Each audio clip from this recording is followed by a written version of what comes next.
בסדר גמור. Hello all, thank you for joining. Hello Boris, hello Jesu, hello Rashar, thank you for joining. We are doing the final preparation for the meetup, so bear with us. We'll start within 5 minutes. Guys, can you see my screen? You see my screen? Amit? Okay. Yeah. Okay, great.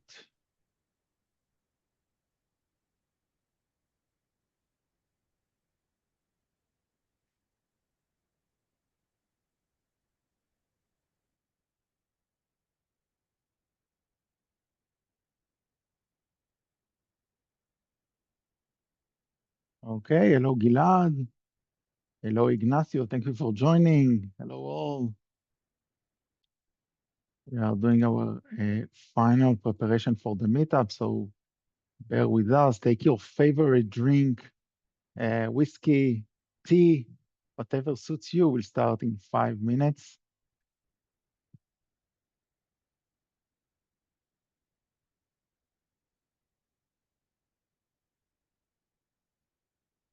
Okay, so hello all. Hello, Sean. Thank you for joining. It's good to see you here. We prepared a very interesting meetup today to talk about the cloud security redefined with runtime. Okay, changing the paradigm. The paradigm was changed, and we need to tackle it in real-time world attack simulation. So bear with us. We prepared a very interesting meetup today with I think we have some kind of a 50 years of experience here, Shauli, if I'm not mistaken, in total, in cybersecurity, even more. I don't know what is your age, but even more maybe. So hello, Shauli. Hi, Amit. Hi, Moshe. With Moshe, sorry for that. With Moshe, we have more than 50 years of experience here in the panel in cybersecurity. That's okay. So hello all. Thank you all for joining. We are doing our final preparation, so bear with us. Take your favorite drink. We prepared a very interesting meetup to talk about cloud security redefined with runtime. So we'll talk about cloud security, runtime protection, the new world of runtime protection and real-world attack simulation with leading industry experts. We have here Shauli Rozen, who is the CEO and co-founder of ARMO. We have here, hello, Shauli.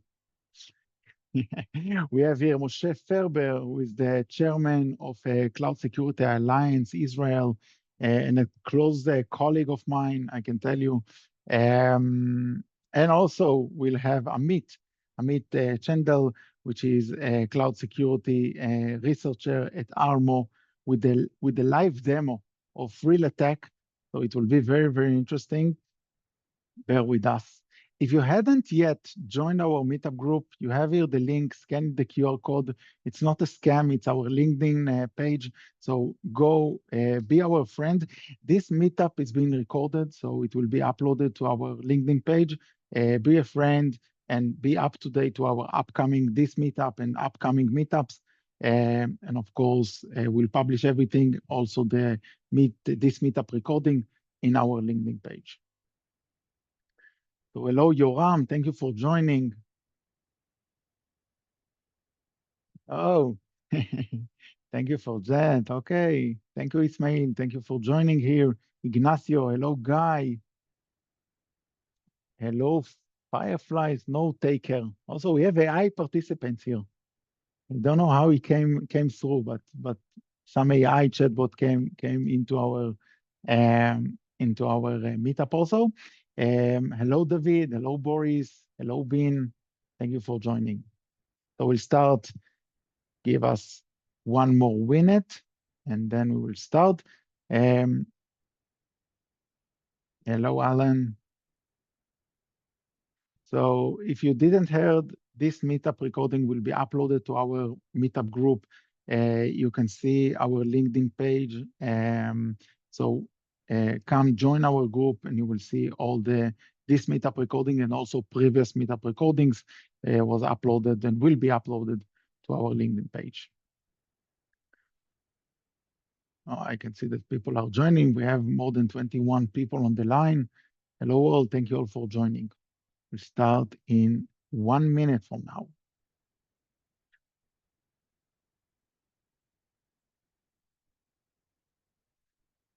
Okay.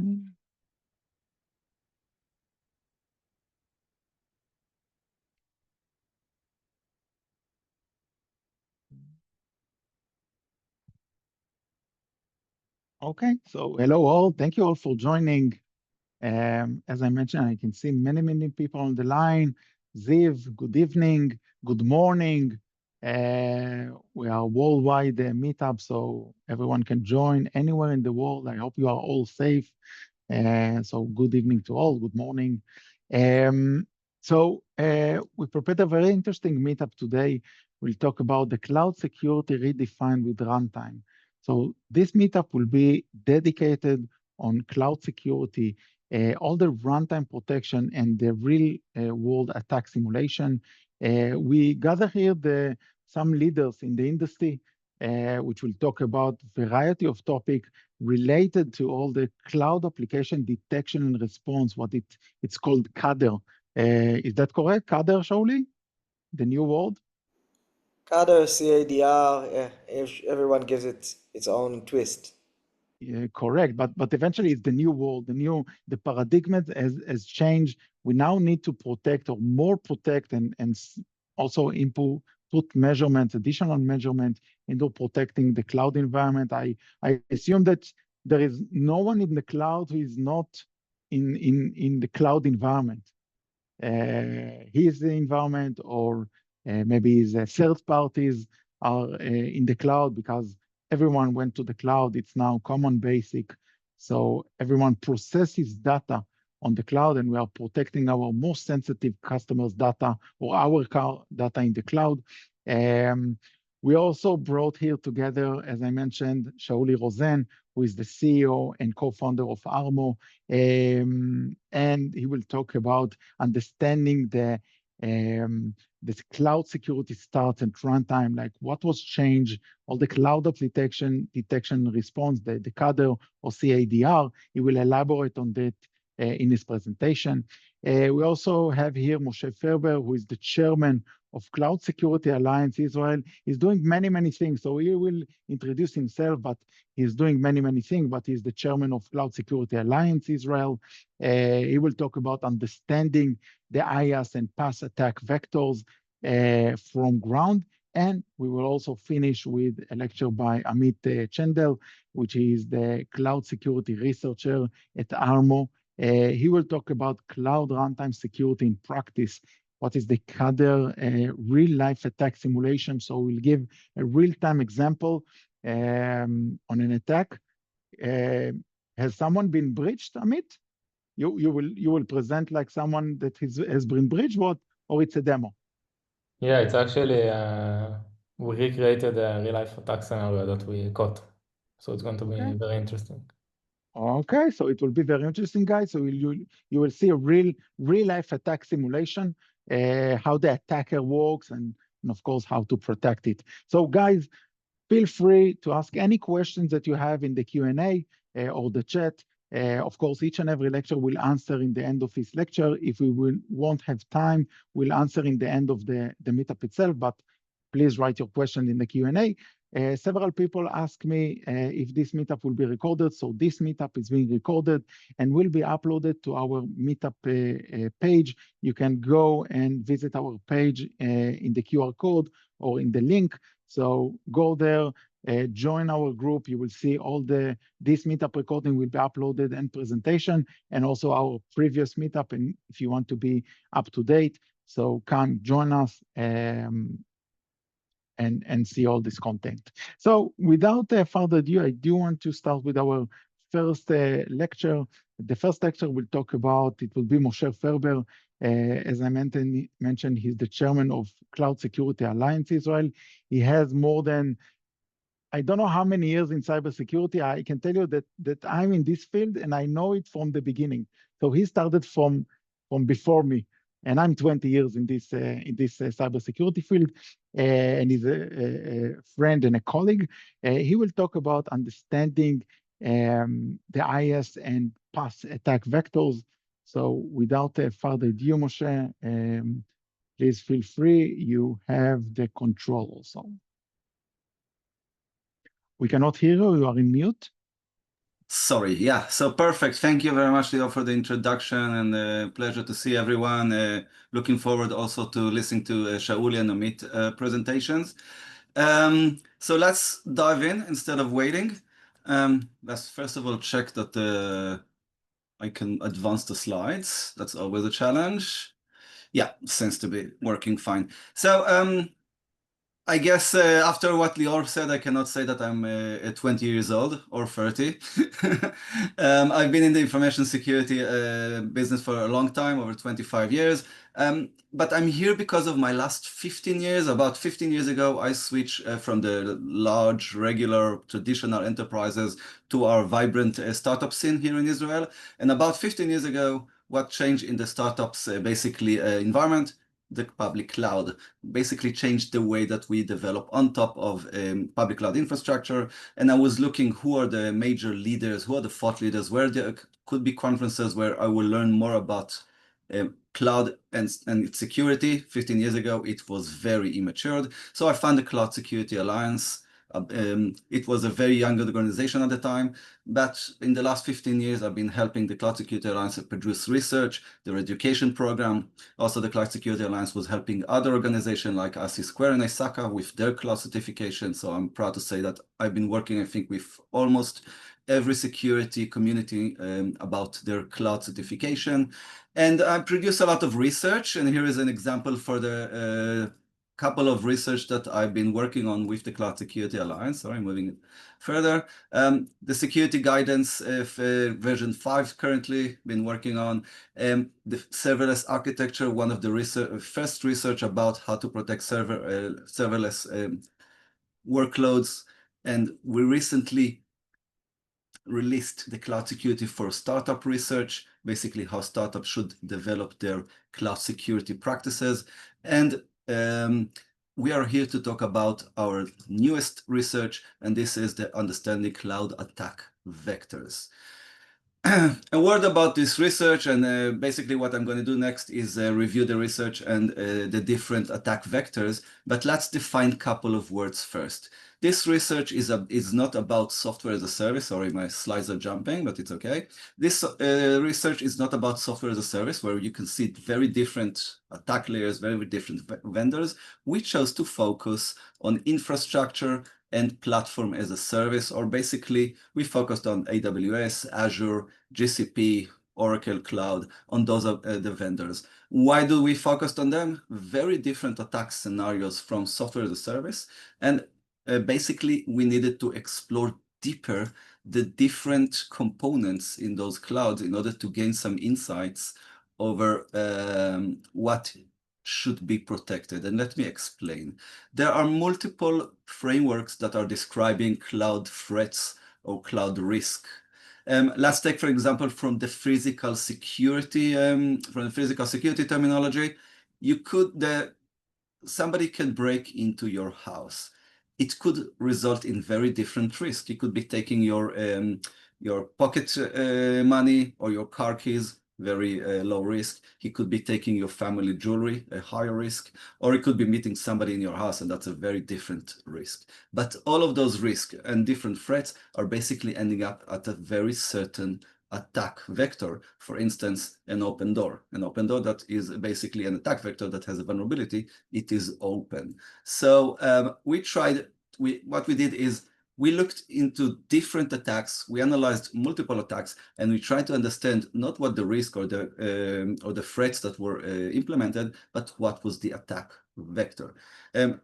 Last example on this. Let's say, for instance, you have exposed an API key or an access to your cloud environment. This could result in two different threats. Somebody could leak your AI chats, or somebody could delete your storage. Very different threats, very different risks, very different controls, but it's still the same attack vector. So our goal in this research was to map about a couple of attack vectors. How do I remove this drawing? Yeah, found it. Okay. I want to say that I will focus, the shared responsibility model, the more you move from IaaS PaaS to SaaS, the more responsibility moves from the consumer to the provider. I want to say that over here, we're focusing on the attack vectors that are the responsibility of the consumer. I will not talk about the responsibility of the provider and the attack vectors that they bring. We focused on the things that you can, as cloud consumers, that you can work and affect. Basically, we mapped 8 different vectors that could be used during an attack. And what I will do next is I will work for each vector and I would describe a little bit what this vector is about. And I will present and I will basically show different attacks from the last couple of years that has been using this attack vector and what was the threat that they basically achieved from this and what was the result and what could be mitigating controls. For each slide, I will also say I will also map it for OWASP top 10. You see the green mapping on the below, and on the left you can see the different mapping to controls to Stride. Stride is Microsoft threat modeling that many people are using to identify risk and threats to their applications. Moving on, exploitable workload. Doesn't sound too unique. Exploitable workloads are relevant off cloud and on premise or in the cloud. Let's define workload for a second. A workload is something that is basically running your applications. The most traditional and well-known workload is virtual machines in the cloud, a VM, but the cloud also brings us some new workloads like containers, serverless, Kubernetes, and all of those stuff has their own problems, unique challenges, and we will discuss them in more details later. Exploitable workload, it means that this workload is running some kind of an exploitable software. It could be coming from the supply chain, like an vulnerable NPM package that you download and you build into your images, like the example I have on the left. I'm not sure if you remember, but about a year ago, a guy from Microsoft was testing some kind of zip utility, the open source utility that is installed on any Linux machine. I don't remember the name of the package, but it's the most popular one. Bottom line, he saw that there was a fraction of a second delay in executing this utility. He basically looked deeper and he found out that somebody uploaded, basically built a backdoor into this package. He found it like a couple of hours after it's been uploaded to the GitHub repository. But if this version would spread and it would spread fast, it means that the attackers would gain backdoors to almost any Linux instances in the next couple of months. Yeah, so this is a huge attack, and it stopped only because this guy was very professional and he noticed this delay that was caused by the backdoor SSH, that was put in. Just to understand how much people are investing in uploading such malicious contents, the guy that was managing the GZD utility, the zip utility, for 2 years, they've been working on getting access to his repository. They offered him help and they created false identities and they were working hard to gain access to this environment. So yeah, the people are definitely looking at this attack vector. Another way that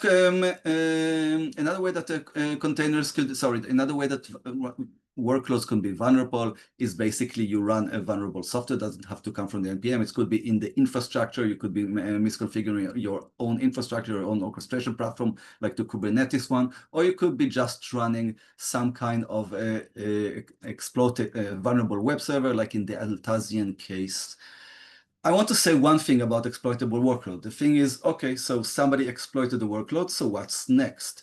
Next is usually what happens is that people are accessing the metadata service. And if you're not familiar with the metadata service, it's basically a configuration service that each instance, each workload is using to gain access tokens and stuff like this. A way to manipulate the metadata service is find an SSRF vulnerability, basically make your web server a proxy and then access this metadata service. So one of the things you need to make sure, and after each slide like this, I'm going to have a slide about mitigating controls. So what I really want you to make sure is that whenever you're running a web server on top of sorry, I'm unable to move my slides for a second. Lior, can you move one until I figure out what's wrong? Yeah, for each slide, I'm going to give you mitigating controls. And as what you can, why I'm pointing you out to metadata service. Metadata service is almost not a metadata service attacks, cannot be detected through regular network logs. It cannot be detected through, VPC flow logs or CloudTrail or this kind of logins. It could mostly be, most of the chances that you can detect it is some kind of a runtime agent on top of your containers or VMs, and this is the reason. First, you want runtime on those workloads, and the second is the thing you want to break the connections before they reach your containers, like WAF, load balancers, API gateways, and other alternatives. Lior, still can do it. Can you switch one for me?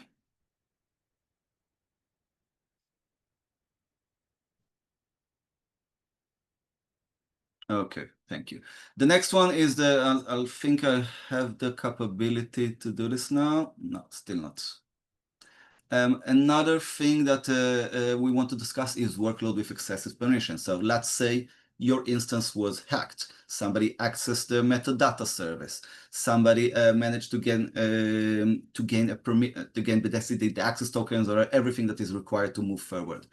The biggest mistake that people do at this point is give an IAM role or Kubernetes role or whatever CSP you're using and its terminology that is too wide.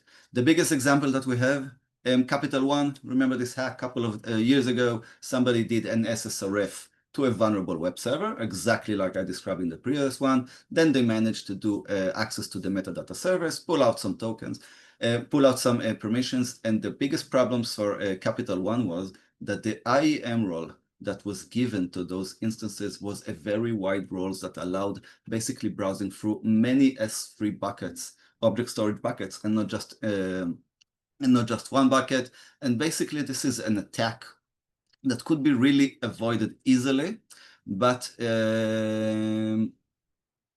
again, just a policy that was too wide. And we talk years about the least privilege alternative, the least privilege IAM functional concept. You need to implement this. Let's see if I can move to the next slide. Was it you, Lior, or was it me? Okay. It was you, Moshe. Okay, so basically you understand least privilege, granular IAM, prefers temporary keys like STS or IAM roles over static keys, credentials. Be careful on your assume roles functions, and I will get back to assume role in a couple more minutes. Number 3, I'm moving on to our third slide. Igal, I saw your comment on the chat. Yeah, I'll have Lior have my slides, and anyway, all my slides are available at SlideShare. Just Google SlideShare Moshe Ferber, and all my slides are there. Unsecure keys, credentials, and application secrets. So one thing that is highly used in cloud versus on-premise environments is API keys or access keys or access tokens, whatever you want to call them. Basically enables automation, enables API access, authentication between different parts of your infrastructure or your application. The only problem is we usually fail to keep those keys at secure locations. The biggest mistake, people put it inside their configuration files. People put it inside the code, and then the code is being exposed. People put it inside the GitHub, and then they turn the GitHub accounts to public, and everything leaks. API keys, OAuth is a specific type of key, are basically the target for all attackers. And you can see multiple examples for authorization keys that were exposed. For instance, Animal Jam was breached by somebody who managed to get into Slack account of the company, and Slack, everybody are sharing API keys because people need it, and then you get access to that. Also, same thing on Okta hack. last year ago. Couple of software as a service providers were subject to hijacking of customer tokens. For instance, last year, Sisense was a target for this type of attack, which caused the American cyber, the DoD, the Department of Defense, to warn all the customers of Sisense to revoke access keys. For a SaaS company, this is really a challenge.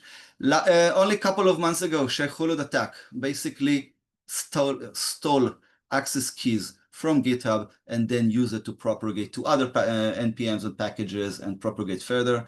And I'm talking about API keys and access keys, but remember, people are still doing the old kind of mistakes, like Equifax, one of the largest hacks in the financial sector in the last couple of years. In their reports to the Congress, they had to admit that they used the admin as login and password for one of their databases. So sophisticated API keys, people are still using admin for the databases. This vector covers all of those things, and you need to be on the lookout for your access keys and always look for alternatives. We usually try to avoid static keys. And of course, I'm not talking about phishing attacks and all of those where you have to have your methodology already in place.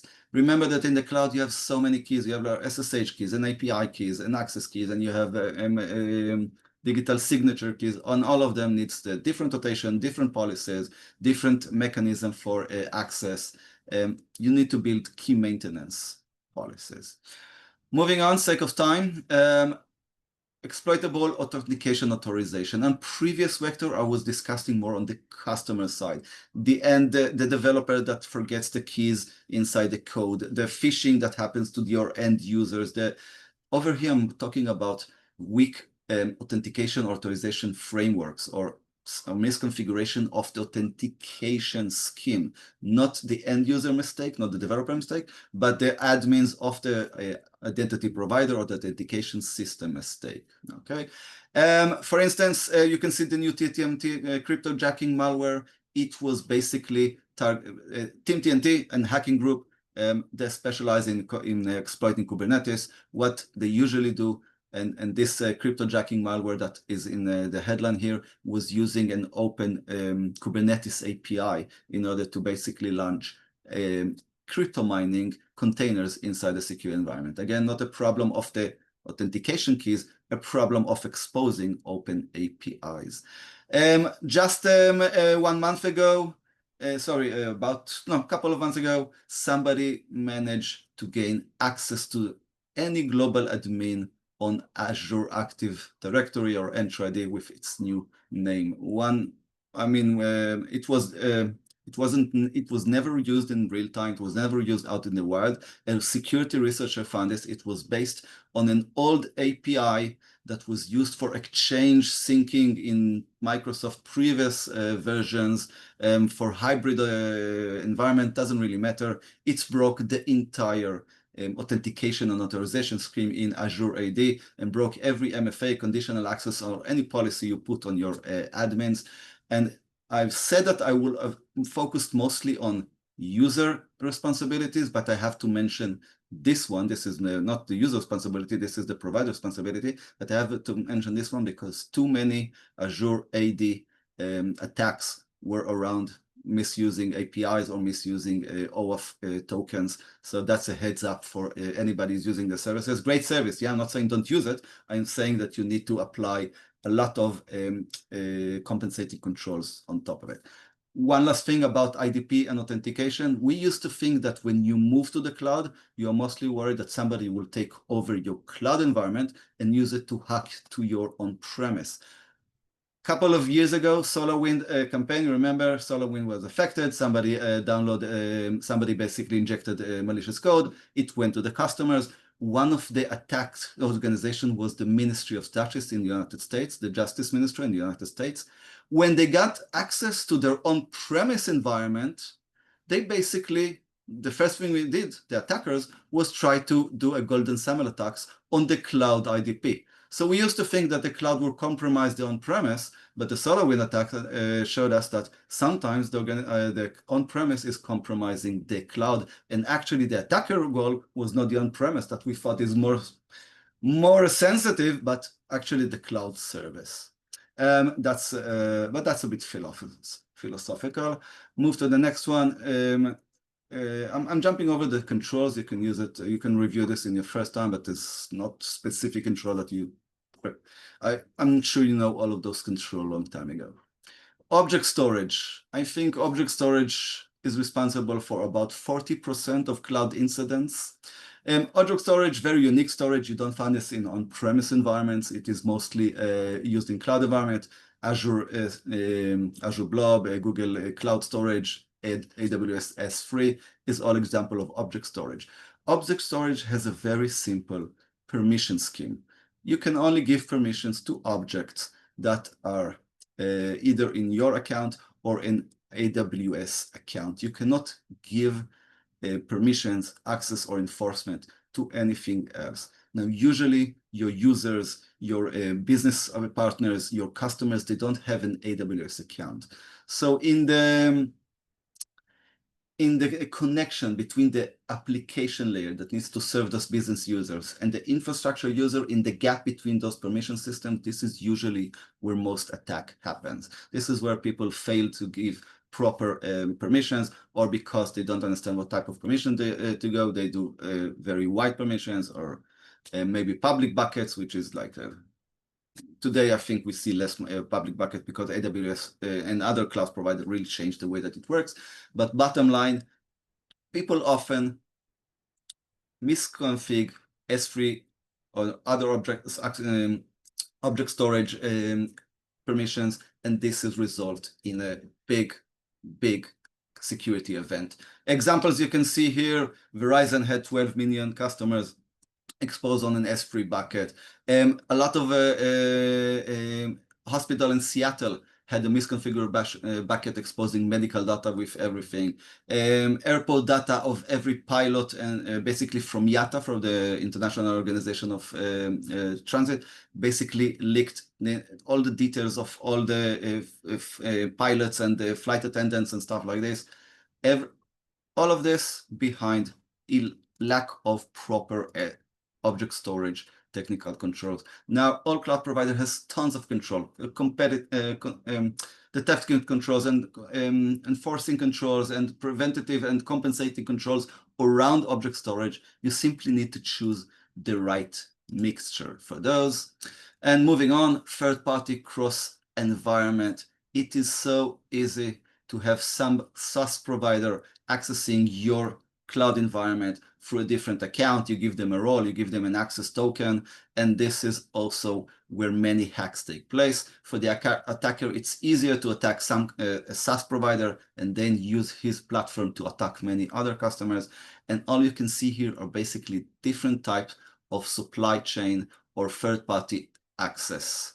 A big part of third-party or cross-account access is using assume role or similar functions. Assume role in AWS, but there are similars in Azure or GCP, and this needs to be practiced really carefully. And you need to build your trust policy for who will take the IAM roles. You need to pay a lot of attention on this. What else can I say about third-party access? I'm not sure I have the time, but sometimes it's just a malicious insider. For instance, HackerOne, company that does bug bounty for customers, one of their employees simply took all the vulnerabilities discovered for a certain customer and tried to blackmail them. Moving on, sake of time, third-party controls, and we move to number 7, which is unsecured and unencrypted snapshots and backups. Snapshot is very popular in any virtualization environment. You're doing a change, the first thing you do, you snapshot it. It's a very common attack vector. What is the attack scenario? Usually, attacker gets access to the environment with lower permissions. Then he starts snipping, mounting snapshots, and start looking for high-level access keys that will eventually give him elevation of privilege. This is one attack vector that I want you to look about in snapshots. Remember, backups is usually the best compensating controls for ransomware. And I have to mention here, we have the second headline about murder in Amazon cloud. One of the attacks that taught us a lot about how to build organization on top of AWS. It's the story of a company that is called CodeSpaces. It was totally deleted, gone after a cybersecurity attack. They basically deleted, somebody gained access to a root account. That's a different story. We put it aside. But once you get access to the root account, you deleted everything, backups, snapshots, production, test, and everything was deleted. The company was closed after that day. So what I'm telling you here is, first, snapshots and backup. Make sure that you protect your snapshots from attackers. Make sure that you have backups, and out-of-cloud backups as a compensating control is always a good idea. Or different region, or I don't know, it depends on the attack scenario, but you have to really think about it closely. So this is about the mitigating control, and we move through the last one, the compromised images. We built our workload based on images, and images can be vulnerable. Everybody knows that, okay? We invest a lot in detecting vulnerabilities inside our images. Sometimes our guard keepers, the guys that are supposed to keep us safe, are messing around. I give here, what I gave here is basically 3 examples of official images in official stores like AWS or Docker Hub that has malicious software inside of them. Again, failure of the image vendors in order to detect that, but this is another risk that you need to be protected from, and nobody will save you from that. And again, you cannot count, at least for now, until the market mature, you cannot really count on those cloud provider or these image providers if you're using high critical workloads. Again, I usually try to avoid saying do not trust the cloud provider, because we don't have a choice. But too many mistakes with images prove that we need double guard, specifically images. I said that I will not talk about the provider responsibility, even though I said something about Microsoft. But one word about the providers: they can also be, they are doing a lot of mistakes. And some of the controls that you need to implement is basically controls against your provider making mistake. For instance, Google and other AWS, Google and AWS had couple of times where they deleted customer data, sometimes irrecoverable, again, out of cloud backups. Provider has been assisting the different regimes around the world in access their data. That's a whole big story. I'm not going to dive into that. That's, again, the provider responsibility that you cannot really cope with. That's up to them. And sometimes they're just failing, and then your entire infrastructure fails. And we saw this example last week with the AWS failure. There's nothing you really can do about it except from plan for multi-cloud, and that's a really big controls that you need to think about it if you're going that way. So basically, that was a recap of what we just said. Remember, the cloud has tons of preventative, detective, and corrective controls for all the vectors that we just said. My recommendation to you is simply look at your company policy for each of the attack vectors and see what the combinations of controls you are implementing on this. Thank you very much, guys. I think I'm definitely on the timetable, on the times. I will take questions throughout the sessions. I'm also here if you want, if you did it on the chat. I will get back to that later. Again, all my slides are in SlideShare, Moshe Ferber, but I will also give them to Lior to publish on the Meetup webpage, and I hope you find this useful. Moving to you, Lior. Yes, thank you very much, Moshe. A very insightful lecture, and you know, you outlined many attack vectors out there, because there are more. The attack surface was larger, and as you mentioned, attack can come from different places. So it could come from the cloud provider, it could come from your internal people, it could come from external hacker. The world is dangerous, of course. So guys, if you have any questions to Moshe, please write it down in the Q&A. Of course, Moshe will answer. So we have one question, Moshe, in the Q&A by Nishant. So Nishant is asking, VDIs are not regularly tracked. in comparison to endpoints or other prod workload. Will EDR be able to check for any anomaly or vulnerability package? What are your thoughts, Moshe?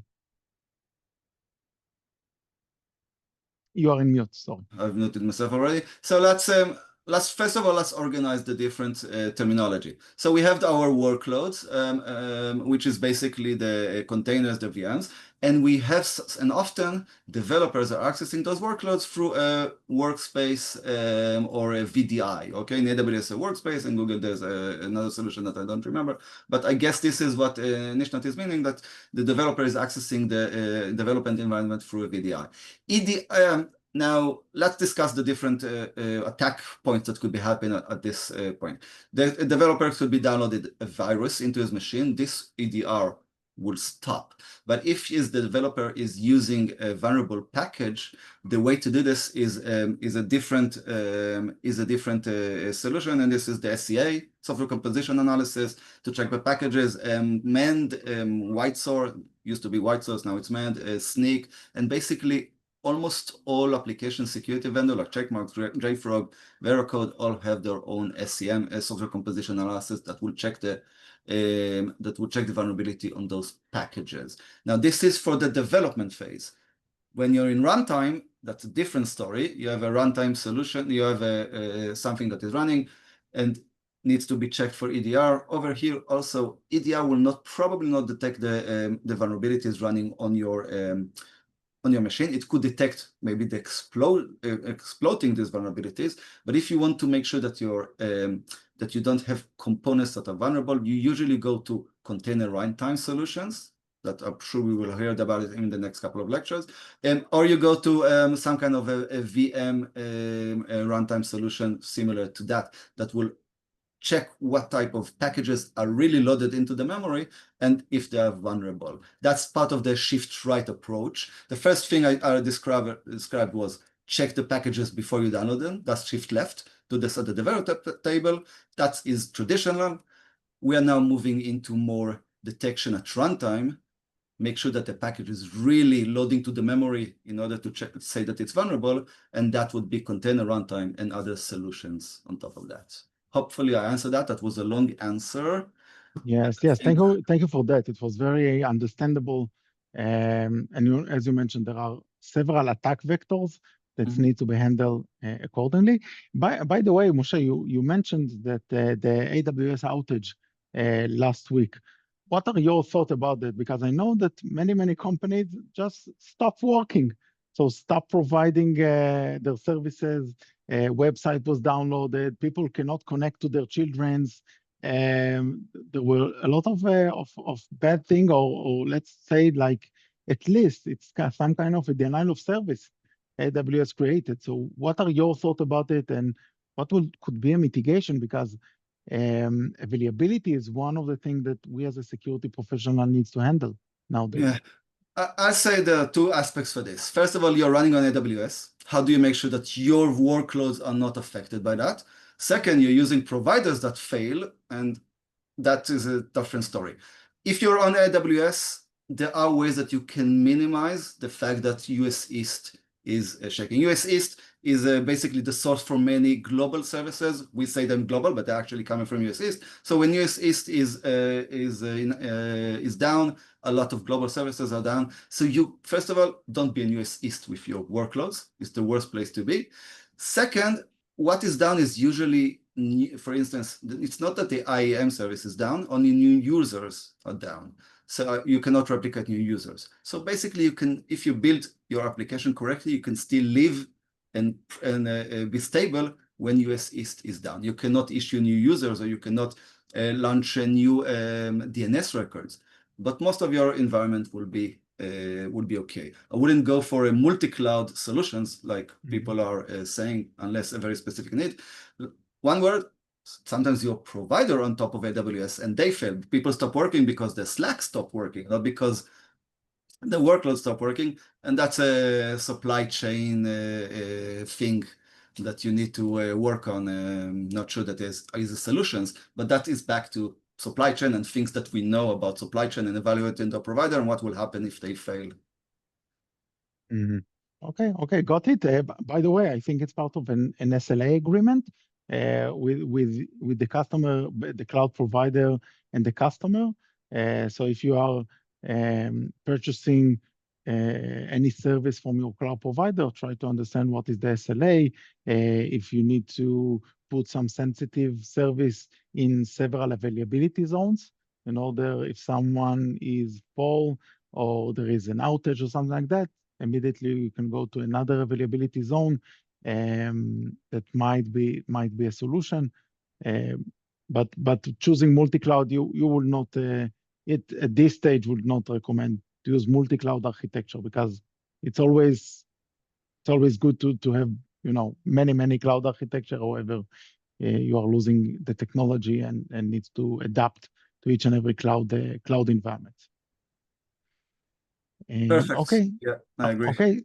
Okay. So thank you for that, guys. If you have any further question to Moshe, please write it down in the Q&A. If not, we will continue to the next lecture. Last chance to ask Moshe. If not, of course, we will stay a bit after the meetup and answer any further questions that you will have. So I do want to continue to our next lectures by Shauli Rozen. Shauli is the CEO and co-founder of ARMO. He will talk about the cloud security start at runtime. So Shauli, I will give you the control. You have the control now. Okay. Well, thank you so much, Lior, for the opportunity to share my thoughts here. And thank you, Moshe Ferber, for the introduction. I think it was a great coverage and with very, very practical examples. And I really like to see when people use real attack examples and real attack vectors, because I think security and cloud security specifically should be very much about practical and practicality. So also I know Amit is also presenting an actual practical attack scenario, which is great. And I want to speak about one of the things that have been coming up quite a bit lately, and I think 2025 or maybe late 2024 is where everything started, is when runtime, and when you say runtime, there are different meanings for that, and I'm also going to touch on that, but runtime data and runtime protection has become a significant factor in cloud security. Gartner are talking about it, everybody is now talking about it, many analysts are talking about it, and many customers are looking for it. So I want to share my view on why it is so important and why it is not only about protection, it's also about the more basic things that we've done in the cloud that once you add runtime to them, become much more efficient. Many of the things that Moshe was talking about as well. And of course, if you have any question, put them in the chat, and I will be happy to answer them at the end of this session or at the end of the meetup. Okay. So, as I was saying, I think the industry has gone through a shift in terms of the solutions that companies are looking for. If you go back to 2021, and I would say 2021, 2022, 2023, even 2024, where every company was looking for a CSPM. And the reason for looking for a CSPM is because it was easy, it was agentless, you deploy it very quickly and you get a very quick view of your entire environment and everything that is wrong with it. That was the promise, but that as people and companies went through it and started to implement it, that was also the problem. You see everything that can potentially be wrong in your environment, every vulnerability, every misconfiguration, every best practice that you are not following, and with very, very hard time to prioritize them and actually act on them. Companies got really swamped by not incidents, because they're not really incidents, by alerts and by issues that they need to attend to, and it created a lot of noise. And what we're seeing is that companies grew in the requirements, and all the companies that were looking for CSPMs in 2021, 2024, 2025, 2027, I believe are going to look for something which is more runtime based solutions. Yes, they will need to put agents in their environment, and we're going to talk about that, but that's kind of like the next phase of cloud security. It's not the next because it's already here. 2025, 2024 have been great years, for companies providing those services and products. And ARMO is just one of those companies that are looking into this trend. We call it CADR, Cloud Application Detection and Response. This term has been caught up by many other companies and analysts as well. But the gist of it's runtime cloud security and being able to detect and respond to attacks in runtime and utilize runtime information as well.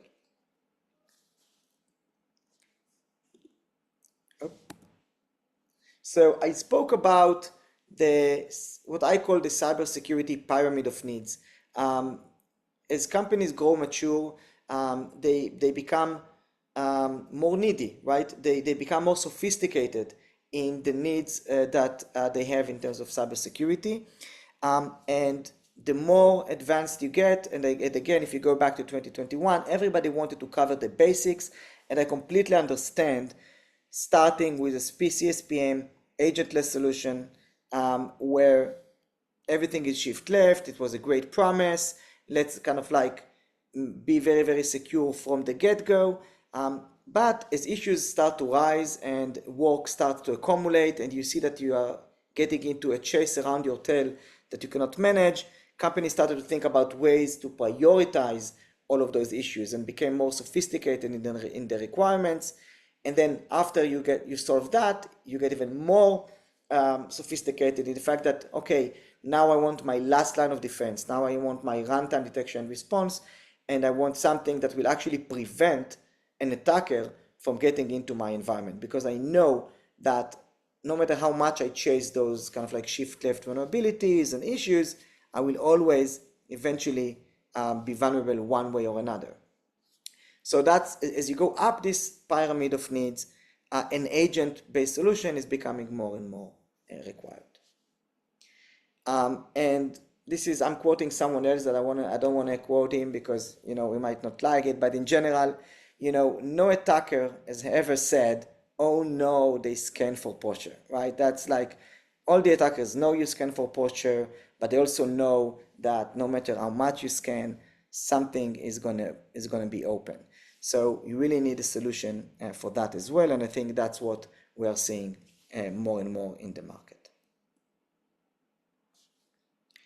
So shift left sucks, and I credit this slide to Lior Tech in a presentation that James gave. Shift left is a great theoretical concept, right? Let's stop everything before it gets into production. Let's have a very, very secure production environment. But in order to do that, you need to restructure all of your development processes. You need to make sure that nothing breaks. You need to be code first. You need to plan. The vulnerability processes are getting more and more complex. 0 days today are easier than ever. So no matter how much you go shift left, you never solve them. Compliance also requires for you to have runtime solutions. So no matter how much you shift left, you will still need that. And eventually, shift left created a lot of work for a lot of people. Now, I think it is a very nice promise. Okay, it's a very nice promise to, okay, let's do everything automatically. Let's do everything on the left. The problem is that what happened 2021, 2024, but it broke. Okay, it's essential. You need to have it. But companies, as they go up that pyramid that I was speaking about, they understand that they cannot rely only on shift left because of so many of those reasons. Unfortunately, runtime can also suck, right? So if you're now a company that is looking to protect everything in runtime and you completely ignore shift left, it also will not always work, right? So the solution needs to be a combination of the two. And when I say runtime here, I mean runtime protection. So think about a company that says, well, I don't scan for anything. I just trust my detection and response capability to capture everything. I will run vulnerable and I will not care about risk and only will put prevention policies. That is, of course, very, very risky because no one is perfect. So eventually the solution is a combination of the two. A word about ARMO. We are the first open source based behavioral detection cloud application detection response platform, CADR or CADR, as Lior mentioned it. But the idea is to have a runtime agent, and we are not the only company that does that. Our unique proposition is that the behavioral part and the open source, but we're not the only ones with an agent.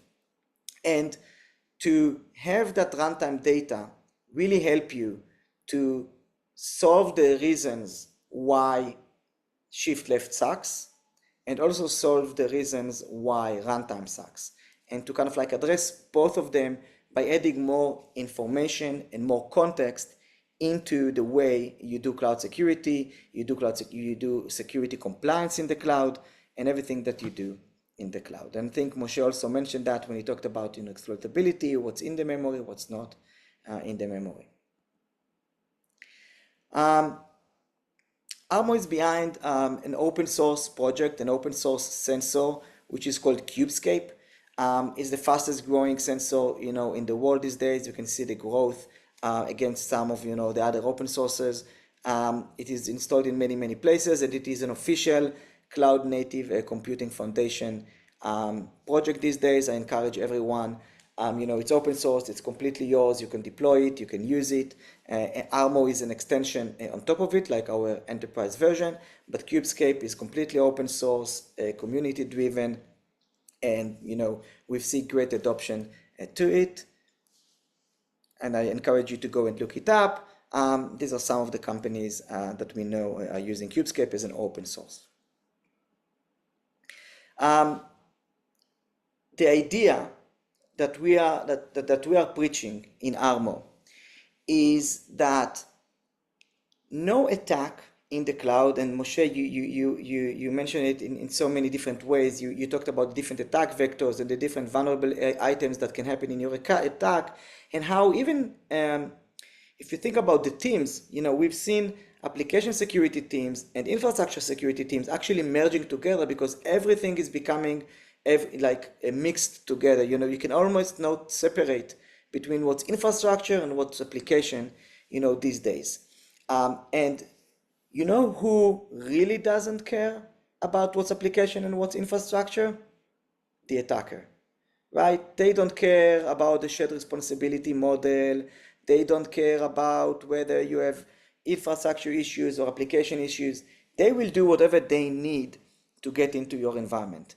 And all of the attacks that Moshe mentioned, there are many different entry points into an attack, and then all of those attacks never end in that entry point. The attacker always moves within your environment. And if you think about your technology stack, right, for the cloud security technology stack, there are, this is not my terminology, there are the 4 C's of cloud security, which kind of cover from infrastructure to the application. It's the cloud, the cluster, the container, and the code. And this translates to cloud infrastructure, Kubernetes infrastructure, or whatever other orchestrator you are using, the workload, the container infrastructure, or the VM, and the application itself. Now, the attacker don't care about it, and they will move between different elements. It will, first of all, exploit the application via a layer 7 API call.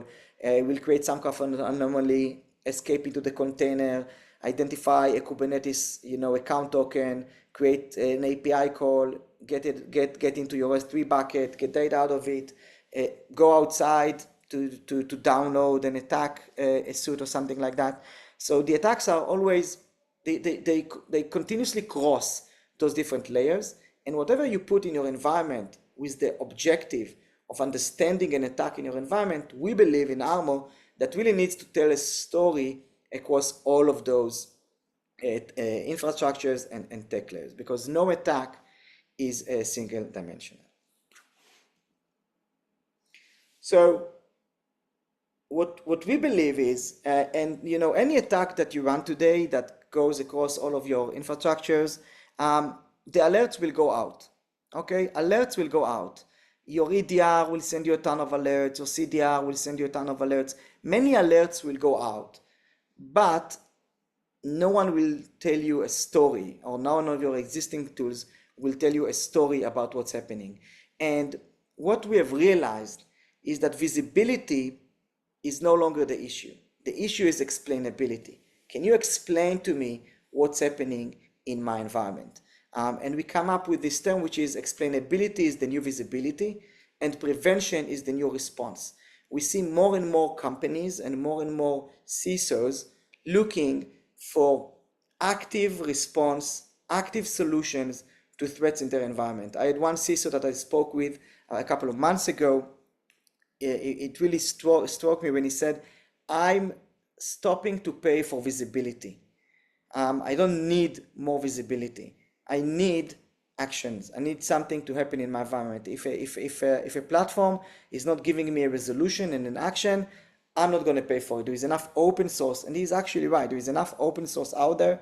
You know, I mentioned KubeScape before, which is one of them, that will give me all the visibility I need and tell me everything that's happening in my environment. But I need more than that. And one of the things that we in ARMO like to do is we like to use AI and LLM in order to actually correlate all of those alerts and tell an attack story, which is about explainability, right? So we have the attack graph, of course. You'll go into a system, you will see an attack graph, and maybe I think Amit in his demo might even show that, but actually translating it into a story, which is like Ben Hirschberg has done as exec into a backup application pod. Then the backup process was running in the container. This is bad practice, but because we know everything that's happening in runtime, is because we're using smart analysis, it is probably not malicious. So let's not alert you on that in such, like we will give you an alert, but a low alert. And then we give you a recommendation to check with Ben this activity, but this is probably not a breach. Versus a more prominent attack, and this slide, okay, where by identifying layer 7 traffic in the application, we identify a potential SSRF payload. Moshe spoke about SSRF being a very active campaign. Actually, we have seen an actual campaign in the last 2 weeks running in several of our customers. We have detected it. We have seen POCs that kind of like were attacked during the POC, and the layer 7 detector has identified them and told the story of that. So that's something that is actually running right now. Amit, maybe when you present, maybe you can talk a little bit about the publication that was done 2 weeks ago, and the attack, the campaign that we are seeing. But we actually connect that to then an unexpected access to a token, and then high alert, but also a prevention that can be applied based on what we have learned in the system. And when we talk about prevention, and we can talk about it more later, prevention is something that we're seeing being more and more sought after in the market, but people are still concerned, and companies are still concerned about it. And I'm going to just put a note here, and we can talk about it later if you want, send me a message in LinkedIn, or happy to talk about it. But I think today, every effort that every company is doing into prevention should not be about the prevention, but should be about the confidence level of applying prevention. Because once we get the industry and get our customers comfortable and confident about the prevention that we are doing, we're doing it very, surgically, we're doing it in a very narrow way that it will not hurt operation. I think that's the way to go on that specific front.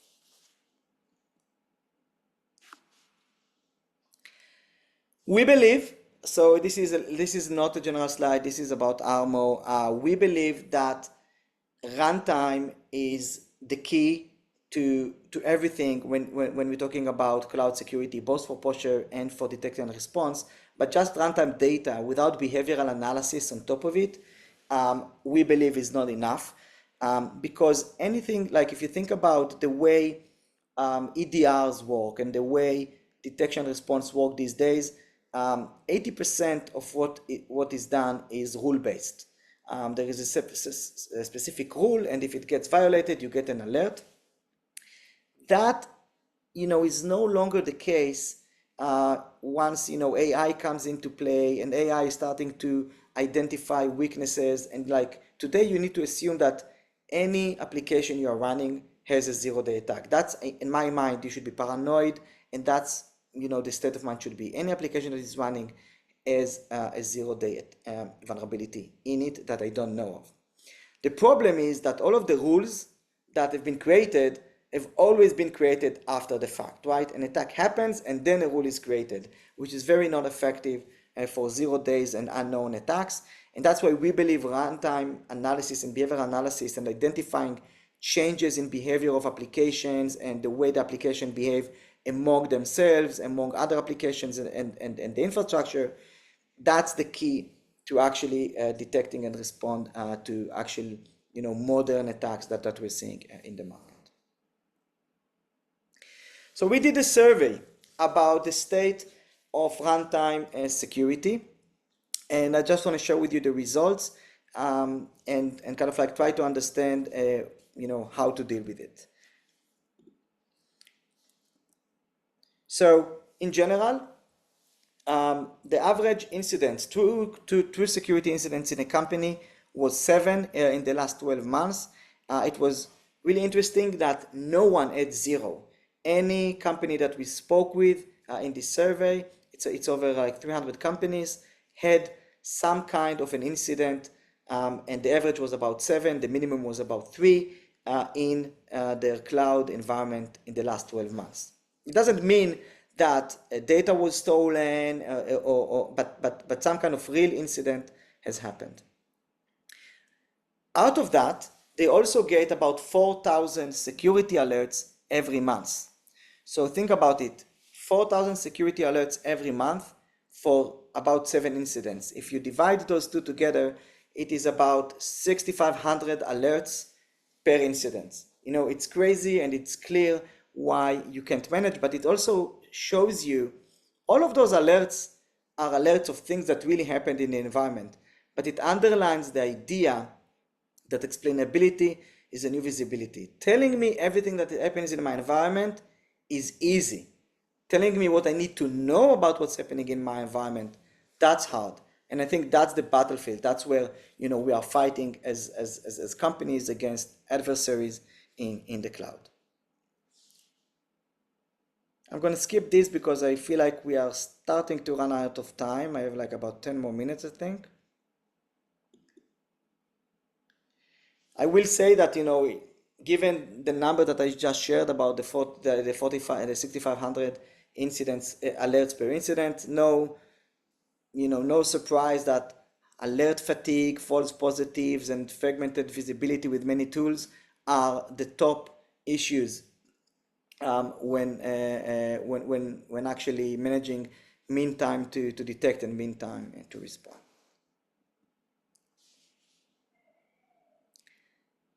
This is a bit of leading the witness, I have to say, but yes, I don't see how someone will answer no. I don't want a coherent story about what's happening in my environment. I always feel a little strange, showing this slide, but that's the response we got there. So this is how it may look, and I'm not going to spend too much time on it because Amit is also going to talk about it.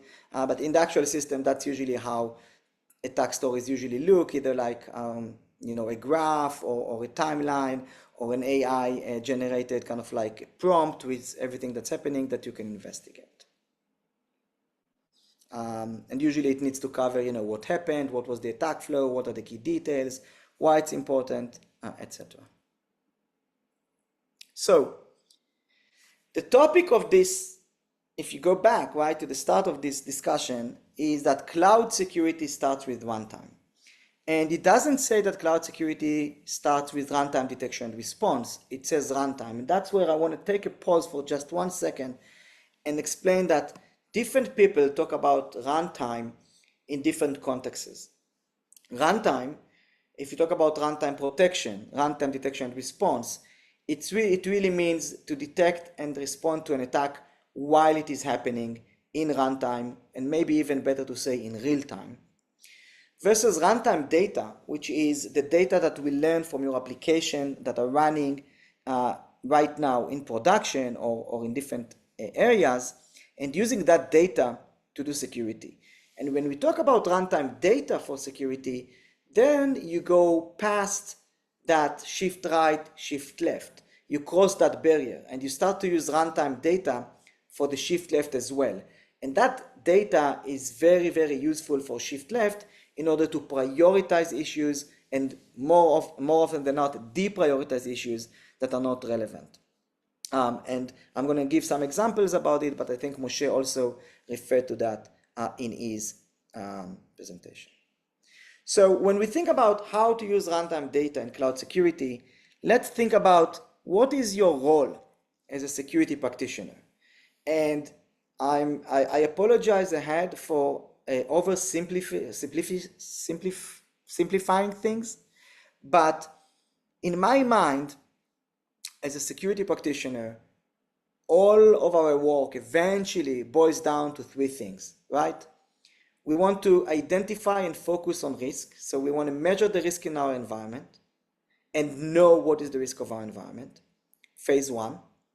Two, we want to mitigate and protect against the risk that we have identified, right? Okay, so I have this vulnerability, I'm going to fix it, I'm going to mitigate it. That's the second part of my job. And the third part of my job is to take care of what I don't know. So to apply response and to apply protection and preventative measures in places where I feel there is a risk that is not mitigated or risk that I don't know about. Those are the three things. And I kind of only now I realize that it is 1, 1, 1, but it's actually, probably it should be 1, 2, 3. But, unintentionally, all of them are number one priority for you as a security practitioner. So let's talk about it. So let's talk about real risk. When we talk about real risk, again, and again, I'm going back to runtime being where cloud security starts. We talked about CSPMs, right? And the fact that they show you the risk environment and all of the vulnerabilities and misconfigurations in your environment. The problem with the old ways that it was done, if you don't incorporate runtime data into it, is what you're managing is you're actually managing hypothetical risk and not real risk. Because about 60 to even 80% of the issues, misconfigurations, vulnerabilities, attack paths, you see nice graphs of attack paths, are actually not exploitable and are not relevant in your environment because your code is not using those artifacts, because that vulnerability requires to be open to the internet and that specific workload is not open to the internet, and because many things like that. So once you apply runtime information on top of all of that posted data, usually you get about 60 to 80%, even 90% reduction in the amount of issues you need to manage. And that's why we believe it should start with runtime. Again, this is just one example. You can see here an actual example of a 78% reduction in the number of vulnerabilities that I need to manage once I overlay all of the relevancy and all of the runtime information on top of all of my scanning results. So that was step one. And now we get into a situation where we know real risk. So now we know that those 20% of vulnerabilities that are left, and some of them are critical in my environment and are exploitable and can actually be exploitable any day now, we know about them and we know they are real. Now we need to do something about it. 93% of the organizations run today, right now, with a critical vulnerability in production. And why? Because they have to. What do we do when we identify a critical vulnerability in the environment as security practitioners? 90% of us, we open a ticket.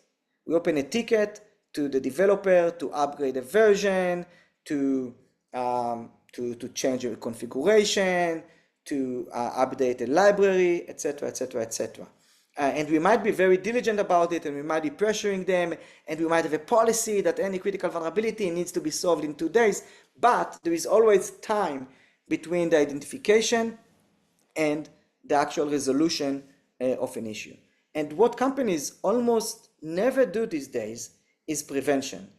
In places that they know they have a critical vulnerability or a potential exploitable path into their organization, what can you do? What type of compensating prevention policies can you put on it?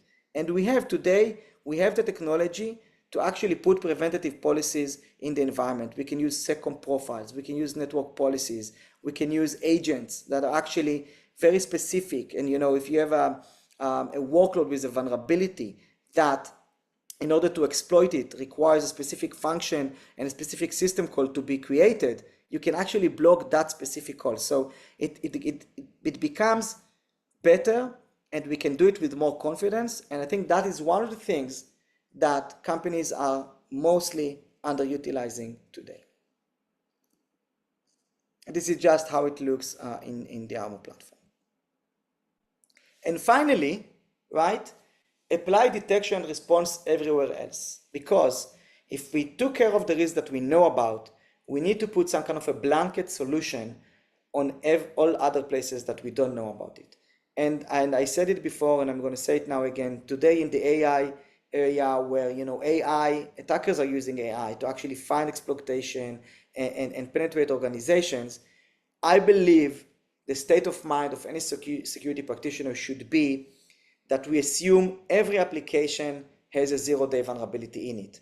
And the only way to identify zero-day vulnerability is to apply the type of detection response that I mentioned before, which is behavioral and does not require pre-knowledge of the attack in order to prevent it. And again, I'm just closing the circle here, and this behavioral runtime analysis that we do, that's what enables us, specifically the other methods to do it, to detect that type of attacks. So I'm going to stop here, because I was going to say how it all plays together, but I feel like I'm a little bit over time, and I will let Amit, take the stand.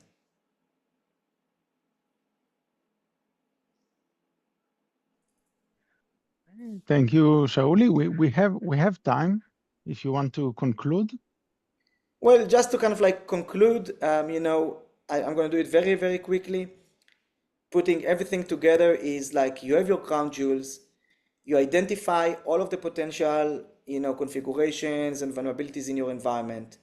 You narrow them down to the actual risk in your environment, applying runtime data and context on top of it. And then you narrow it further by applying runtime-based preventions, remediations, second profile network policies, role-based. Moshe mentioned excessive privileges in IAM roles.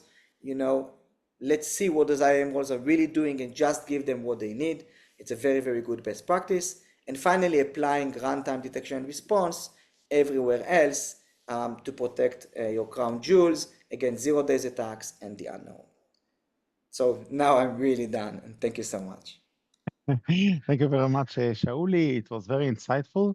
I think that's the new way of doing things, of course. So there are several questions. Let's, pick them carefully to keep up time. But there is a question by Eagle. He's asking, related to the cloud security methods that you mentioned. He was wondering if your methods can be also used in a hybrid environment. So on-prem data center with connecting to the cloud-based data center. Well, specifically our solution, we are deployed in a few, hybrid environments. But I just want to say that regardless to our solution, I think as a concept, it can be definitely applied, across cloud and hybrid. We do it, but I'm sure, other solutions will do it as well. Okay. Another question is, how would you measure the success of CADR? What kind of metrics or KPIs do you need to have? So what I would do, and the way our customers and POCs are actually testing a CADR, is really just measure a false positive to a positive rate. I think that's the underlying, truth for whether you are doing your job correctly. So that's one thing.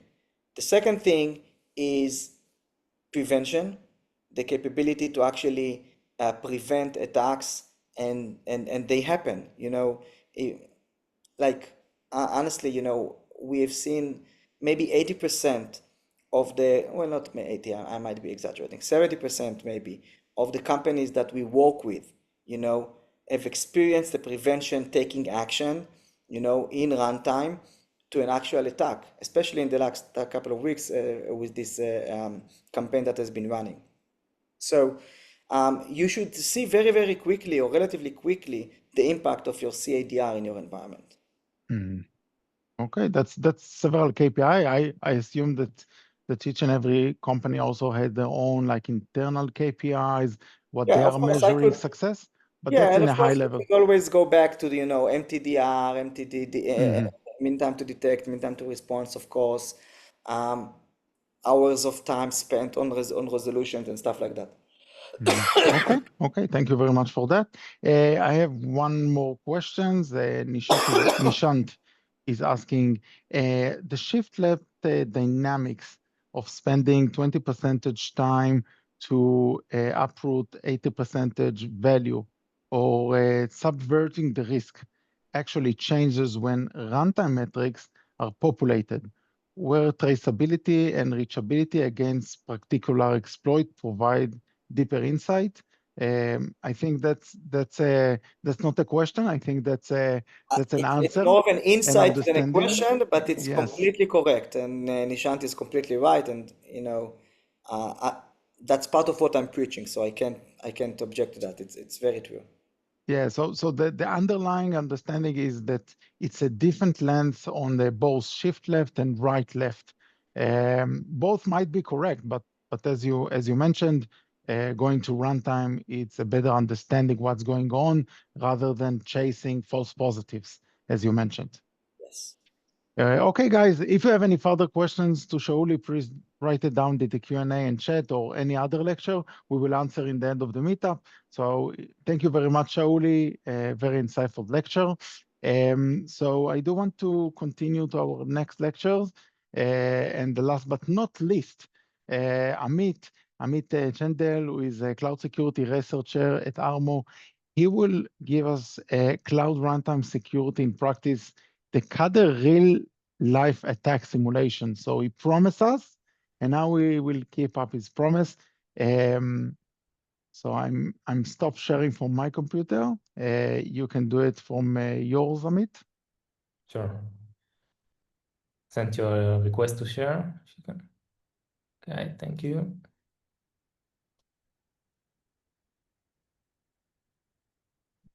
Okay, so do you see my screen? Yes. Awesome.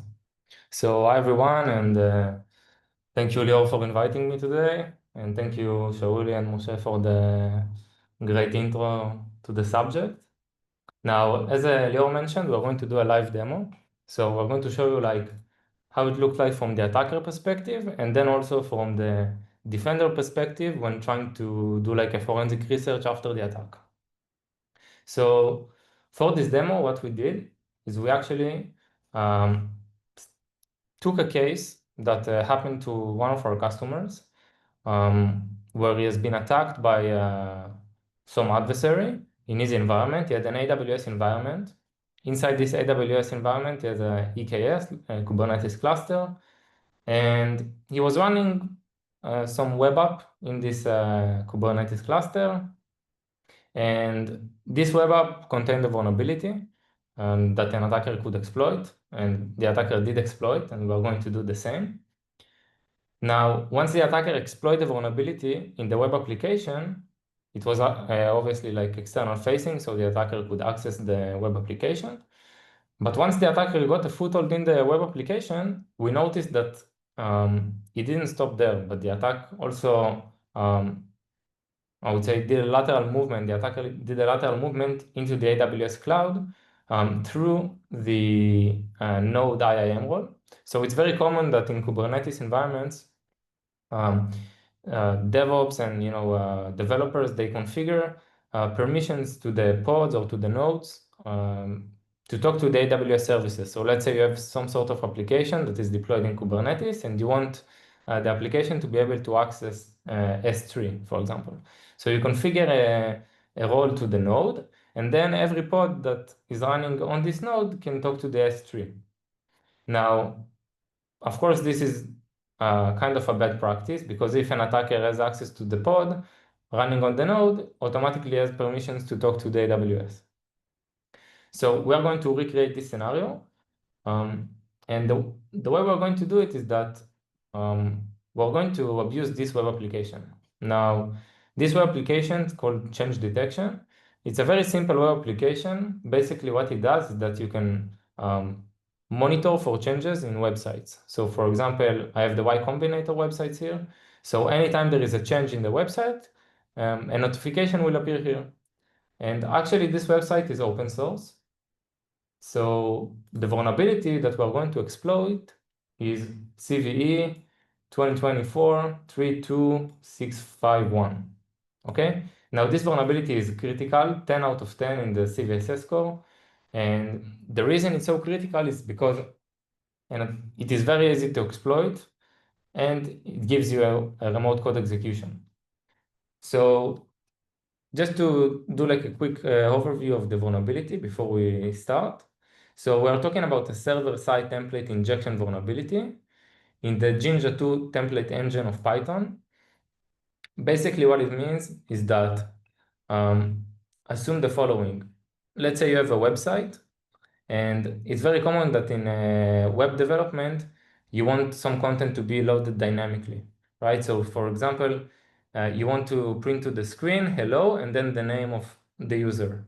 So what you're putting here is some sort of like a template, and then the server side render the template into the actual value. Okay, so in this case, it's hello and then the name. But in some more complex cases, we can get something like this. So what it essentially means is that if an attacker has access to the content of the template and the server side has no sanitization over the template, it means that an attacker can inject a malicious template. And when the server side is going to render this template, it's actually going to execute malicious code. In this example, for the proof of concept that was applied to the developers, the attacker injects this Python payload, which basically calls the OS module, and then runs the ID command. Okay, this is the part in the application that is vulnerable. It's in the notifications mechanism. And then you can see that in the Telegram message that where the notification being sent to, you can see the UID, GID, and groups, basically the output of this ID command. So basically we have code execution over the server, which is pretty bad. So what we're going to do is to exploit this web application. You can see it's running in localhost. Basically, I did a port forward from the Kubernetes cluster. And before we are going to start, I want to show you the exploit that we're going to do. So in the proof of concept over here, they just did like an ID to prove that they have code execution, but we want something better. And also from the attack story that I told you about, the attacker actually opened the reverse shell back to him. So what it means is that the attacker ran a malicious payload that eventually gives him a shell over the vulnerable pod. You can see the similar POC exists online. We assume the attacker actually used the exact script, this one, because we saw the rest of the headers matching and even the payload matching. So the payload is very simple. Also, we have the template injection here, running Python, and basically open a socket. You know, we're not going to get too much into the details, but eventually it gets a bash opened in the web shell, in the server.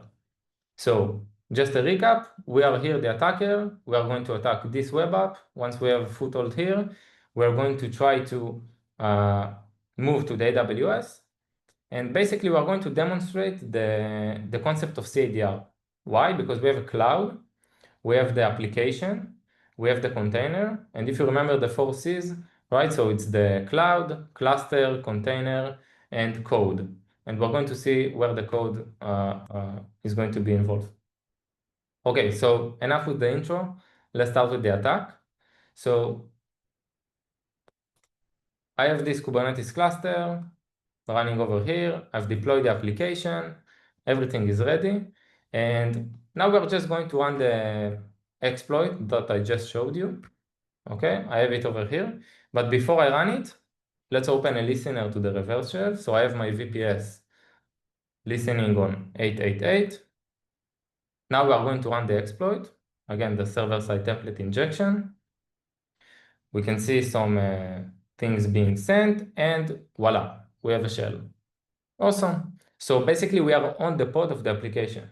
Now, from this point, an attacker can do a lot of things, starting to enumerate the container, doing ls, reading some environment variables, trying to understand where he's at in the environment, maybe steal some secrets, do some lateral movement.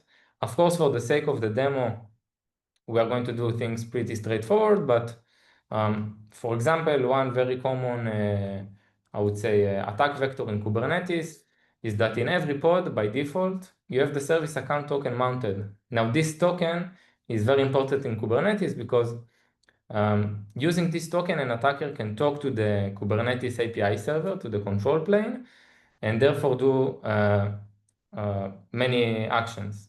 Now, also this can be mitigated through ARBA controls. We're not going to get into that too much, but as you can see, we have access to this token as well. But our goal is to escape from this pod into the AWS cloud. Now, the way we're going to do it is that, of course, for the sake of the demo and the simplicity, we're going to assume that this pod has the AWS permissions through the node role, which is actually very common. So what we want to do is basically try to talk to AWS and see if we can do it. Now, the way we're going to do it is actually you can do it by even curl or wget, any utility, but we can see that in this case we don't have it. So what I did is that we know we have Python in the application because we are exploiting Python application. So I have this GitHub gist that I prepared, called it AWS stack.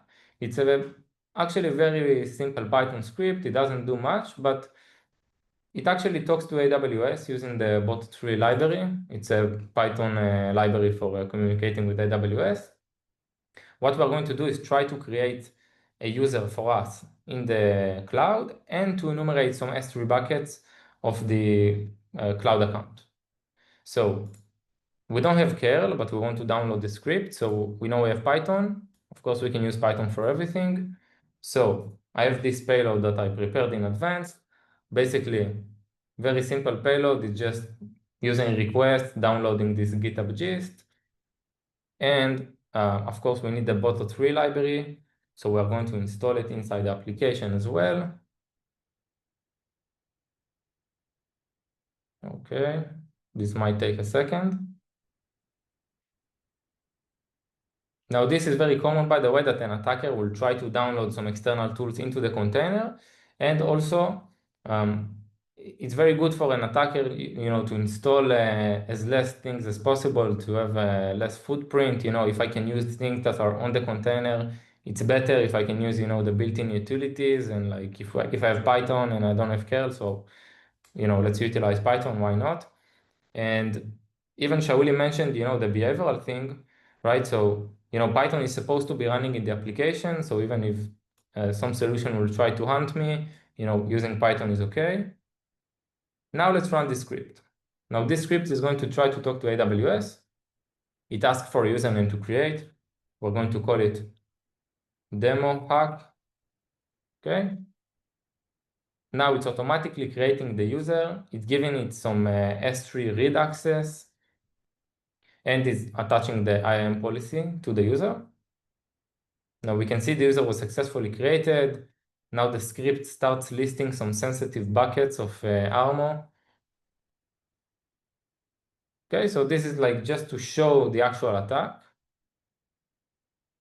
We can see some buckets, and of course, resources in AWS costs money, so let's clean up the resources at the end. Cool, so actually what we've seen, it was pretty fast, but we exploit a web application using the server-side template injection. Then we did some enumeration inside the container, and then we talked to AWS. We saw we have permissions, we created a user in the AWS account, and we read some sensitive information. So this is like highlights the concept of CADR, or the concept of, I would say, modern cloud attacks, that they don't just start in the application and ends in the application. They go from the application to the container, to the cluster, and later to the cloud. So I can hit the refresh button. This is, by the way, the ARMO platform. We are focusing the threat detection tab today. And let me even filter for the last day, because we did it today. And we can see we have one new incident over here. This is the incident we're talking about. We can see the time, which is right about now. And if I go inside, I can actually see the entire attack story. So let's start with the graph, right? So we have some, first of all, for the context, right? So we're using AWS. This is the cloud account, the region. This is the cluster we are attacking, the node, pod, and container. And we can see the attack story, right? So the attacker started with a post request, LR7 web an application attack through the Python process, which is the web server, all the way back here to the IAM services in AWS, right? So we can see here the IAM resources. So if we go step by step, this is the post application of the SSTI. We're going to see it in more detail in a second. This is the Python process of the web server. And here we can already see the shell that was spawned from the reverse shell that we issued. And if I dive deeper, we can see we have the call stack here. And I want to highlight this for a second, because we said that we have forces. We have the cloud, we have the cluster, we have the container, and then we have the code. But most runtime solutions won't show you the code because it's super difficult, and it's also not very trivial to get the code from the attack, because if you monitor, for example, I monitor for the pattern of a reverse shell. But how do I know where this reverse shell was originated from? So here, using the call stack, we can actually see the call stack of the application, of the Python application. This is a Flask app, which is actually the change detection application code. And we can actually see where the process was originated from. So if someone dives deeper into this exploit that is elaborated here and goes deeper into the code, you will find that this call stack highlights exactly this place in the code, which is vulnerable in the notification mechanism of the change detection app. And we can actually see from which part of the code the exploit occurred. So this is very powerful and can also connect you to the developers. So if you are the security team, you will know to talk to the developers about this part of the code. Now, we had this reverse shell, then we had, of course, another Python process to spawn the bash. So we have the bash here. We have some more processes, right? We ran end, we ran ls. Okay. And of course, we ran the Python install boto. We have everything. So let's dive a little bit deeper. So it all started with the server-side template injection, right? And if we see here, we can see that we have the exact HTTP request. And in orange here, I have the payload highlighted, okay? So this is the suspicious part of the request that was actually flagged. And it's URL encoded, so it might be a bit difficult to read, but it's matching exactly the payload of the SSTI. Open the socket here, and we can see the IP of the attacker.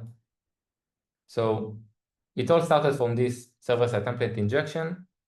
Then again, talking about the behavioral part. So we have an unexpected process launch. So for example, this bin_sh process of the shell spawning shouldn't be running in the container. This container should only be running Python. So why does bin_sh suddenly running? Now, because in the ARMO solution, we profile the application for some time, so we know how the application is supposed to behave. And we know that this process shouldn't be running. Therefore, we have an unexpected process launched. Of course, it's followed by the reverse shell itself. Then we also have the bash, which is an unexpected process, the ls, the env, all the artifacts basically laid out very nicely. We also had the unexpected service account token access. Now, this is what I highlight, that this token is very important in Kubernetes. And many tools will give you a lot of alerts when someone is using this token, but the fact is that a lot of applications are actually using this token as a legitimate use case. So it's important to know what is the application behavior to know to save you false positives. Now, in this case, we know the application doesn't use this token, so we know it's an unexpected access. We also had the code sharing site access because we downloaded the GitHub gist, the attack script, and we also have the IAM request to AWS with the user details and the raw event from CloudTrail. So everything is in one place. Now, this is very special because what you can actually see here, it's not a single alert or an incident. It's actually the entire attack session in one place, connecting all the dots. And this is what we say about not only having a visibility, because maybe a tool that gives you visibility would give you all this raw data spread around. But having the explainability, having it all in one place, this is the true power. Now, if I go to the story, and Shauli showed it a little bit, basically we added an AI LLM that takes all the details of the incident and then analyze it in simple English. So let's say you have some SOC tier 1 engineer that maybe is not that very technical into the details of each attack. So we can just read the simple English, simple explanations with all the details, files, and basically step by step of the attack, and later you can take it further. Now, in addition to that, we have the blast radius module. And this module is actually very cool because it shows you that assuming this deployment, this web application is compromised, what can it do? Like, who can it talk to? In this case, we can see we have the Kubernetes service connected to this deployment, and we can see the live connections this application is doing. Of course, we did now to the PyP and to the AWS. And this is important, to further analyze the application. And of course, with every incident come the response, or preferable the prevention. But in this case, we're going to show the response. So we see that the attacker has a reversal, right? We control the machine from this terminal. Basically, to mitigate it, maybe one thing is to block connections from this attacker.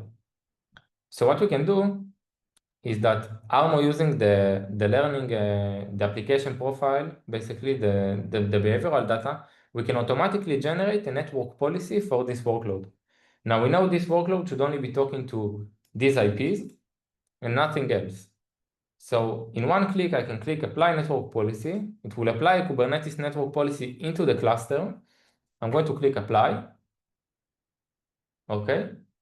And now basically ARMO initiated the network policy in the Kubernetes cluster. And if I go back to the reverse shell, we can see that it no longer works.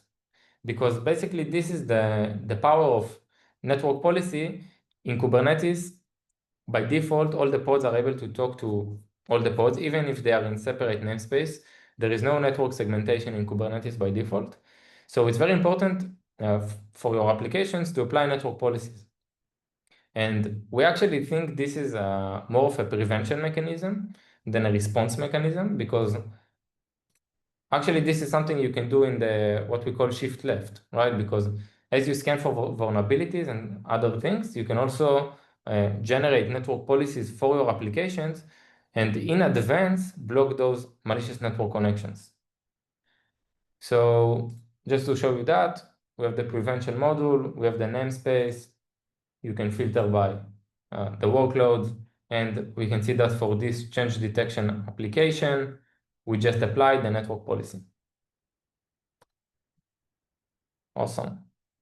So I think I'm finished with the demo. So I'm handing it back to you, Lior. Thank you. Let me stop the screen share. Okay, thank you very much, Amit. It was very interesting, guys. We saw a real live hack But by the way, Amit, just to give you an understanding, would you be able also to stop, prevent in the middle of an attack? Like, what is the response options in CADR? Yeah, sure. So one of the things is that you can actually configure an automatic policy that at the moment something is being detected, it is blocked. For example, if you put a network policy in advance, then the network connection of the reversal wouldn't work. And for example, you can configure a prevention in some type that if we suddenly see an unexpected process launch, we kill it immediately. So you have a lot of layers of protection you can apply. Okay. So thank you for that. Related to the automatic response that as well. So that's the automatic response that you can deploy also, you Yes. mentioned? Yeah, exactly. Okay. So there is a question. How CADR is different than any other DR solution like CDR, ADR, or EDR even?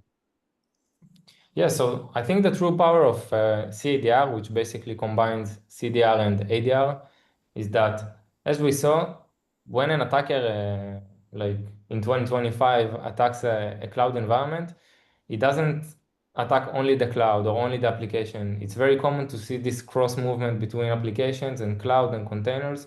So you must have a solution that includes both of them in one place and basically making the pieces talk to each other. And they are not different solutions.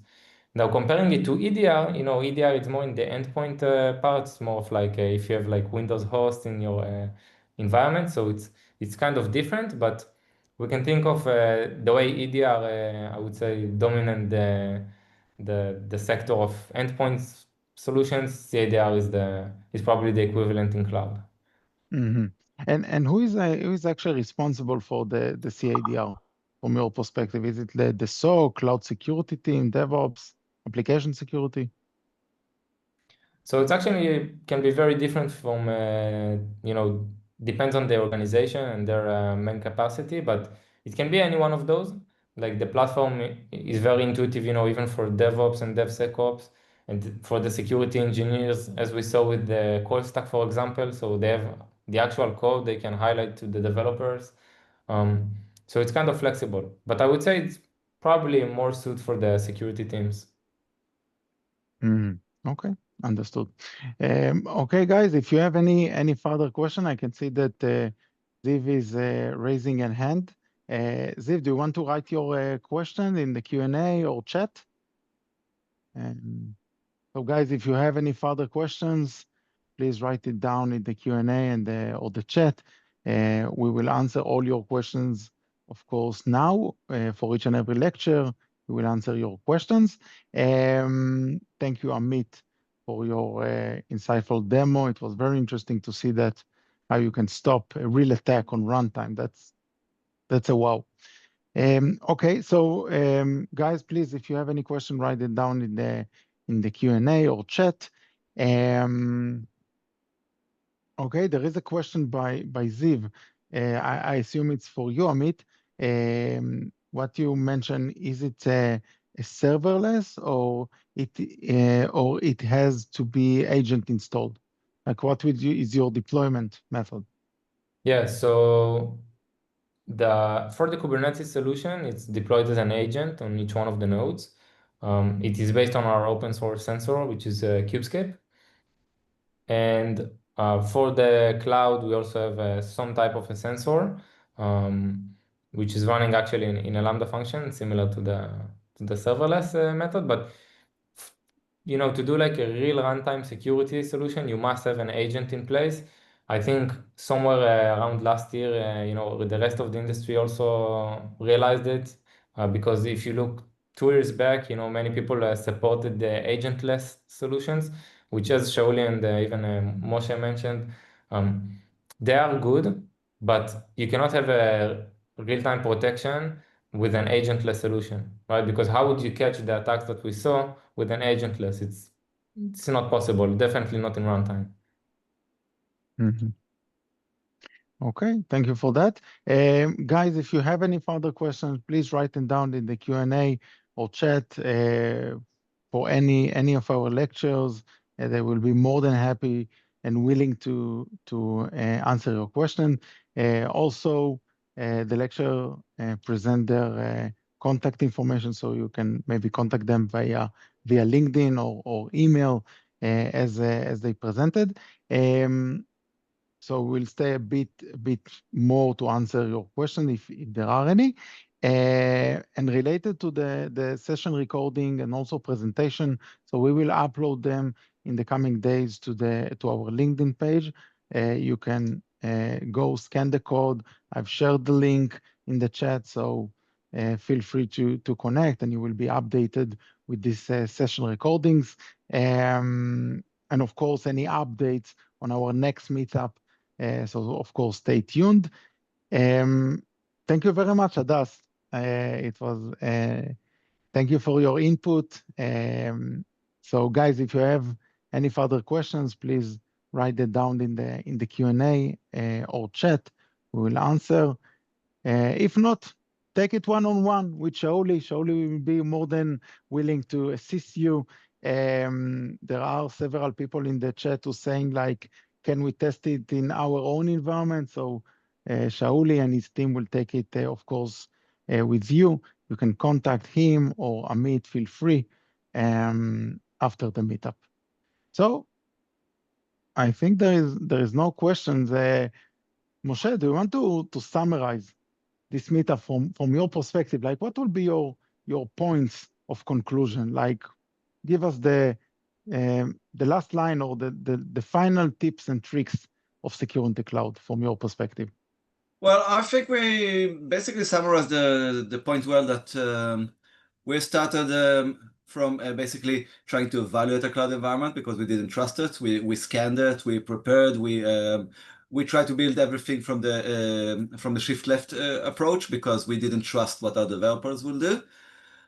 And then slowly we started developing the harder practice, how to detect things in real time, how to check things inside the logs, what type of attacks raised, what type of suspicious activity. So it really changes the, of course, both of the approaches should work combined, right?